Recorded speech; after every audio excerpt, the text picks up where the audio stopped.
Hey guys, welcome back to my channel. My name is Priya and I'm back here again as I promised with a BMI video. आपने cover photo से पहले देख लिया होगा कि मैं कौन सा वीडियो बनाने वाली हूँ. पिछले वीडियो मैंने आपको बताया था कि क्या क्या रिक्वायरमेंट्स होती है कैबिन क्रू बनने के लिए. इस बार मैं आपको बताऊंगी कि आप अपना BMI कैसे मेजर कर सकते हैं और आपका आइडियल BMI होता कितना है. Okay, so without any further ado, let's get started. Also, before starting the video, if you are new to my channel, hi, myself Priyal and I make videos related to cabin crew.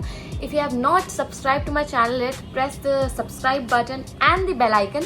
I post every Monday at 10 a.m. So set your alarms. Also, press the like button, share to everyone, whosoever you think want to become a cabin crew. Without any further ado, let's get started. So, for my airline, the ideal BMI for females is 18 to 22. So, BMI का मतलब ये होता है कि जितनी आपकी height है, आपका वेट भी उसके प्रपोर्शन में ही होना चाहिए. So, for example, मेरी अगर हाइट 159 है, तो मेरा वेट 45 से 48 के बीच में होना चाहिए. So, my BMI would be 18, exact 18, ठीक है. एंड आप कैसे चेक कर सकते हैं कि आपका BMI कितना है. गूगल पे आप डाल सकते हैं BMI कैलकुलेटर एंड उस पर एकदम टॉप पे आपको दिख जाएगा. वो लिंक पे आप क्लिक करेंगे, वहाँ पे आप अपना weight, height, year, female, male डाल के आप चेक कर सकते हैं. एंड अगर आपका BMI 18 से 22 के बीच में आता है, then you are eligible to be a cabin crew. अगर आपका BMI 18 से कम है या फिर 22 से ज़्यादा है, so will they reject you? They won't reject you during the interview. They will give you time कि आप इस 3 महीने के अंदर अंदर अपने BMI के अंदर आ जाइए. नहीं तो they might ground you. They won't reject you. They will ground you by stating कि आपको अपने BMI के अंदर आना है. जब तक आप नहीं आएंगे तब तक आप फ्लाई नहीं कर सकते. So I would suggest कि जितना जल्दी आप उस पर वर्क करें उतना बेटर है. बिकॉज मेरा भी ट्रेनिंग के टाइम पे वेट 2 to 3 kgs कम था. It was 44 but I didn't wanted it to be exact 45.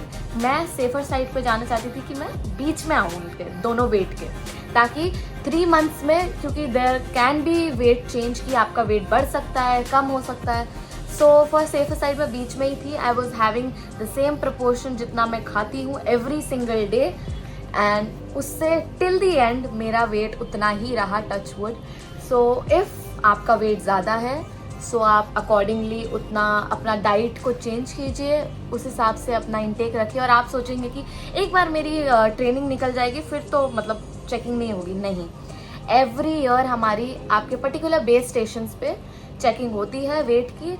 Not every single day but any random day, ठीक है. तो जब आप प्रिडिक्ट नहीं कर रहे होगे उस टाइम पे ऐसा हो जाएगा. एंड अगर आपका बहुत ज़्यादा या बहुत कम वेट हुआ, so they might ground you then also. And जब वो आपको उधर ग्राउंड करेंगे तो वो आपकी जो आपको छुट्टियाँ मिली होती हैं, एलोकेट हुई होती हैं, वो उसमें से आपकी छुट्टियाँ काट लेते हैं. इट्स नॉट लाइक कि आपकी छुट्टियाँ रहती हैं एंड वो अपने साइड से आपको ग्राउंड कर रहे हैं. नो, आपकी छुट्टियाँ वेस्ट होंगी. You won't be able to use it later on जब आपको एक्चुअल में ज़रूरत होगी.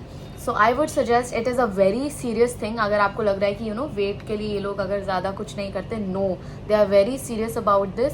सो आई वुड सजेस्ट कि आपका ज़रा सा भी आपको लगता है कि मैं मतलब इवन आई एम समवन की कंट्रोल नहीं होता है कई बार, वो अलग बात है, वो लगता नहीं शरीर में. बट कुछ लोग हैं जो ज़रा सा भी खाते हैं और उनका वो हो जाता है, या फिर कुछ लोग हैं जो बहुत खाते हैं फिर भी वेट पे नहीं लगता है, जैसे मेरी तरह. सो फॉर यू गाइज, मैं पहले से आपको बोल रही हूँ कि जस्ट स्टे प्रिपेयर्ड. एंड सिर्फ पढ़ना, कम्युनिकेशन, मेकअप ये सब नहीं है, वेट पे भी आपको ध्यान देना होगा. सो आई होप कि आपको मैं इंफॉर्मेशन दे पाई जितना भी I knew about it. whosoever is going to apply for the interview, all the very best to all of you. And if you have any further questions, just comment me down below. I'll help you out with the same. Also, don't forget to press the like button, share, subscribe, press the bell icon, and I'll see you in the next video. Bye.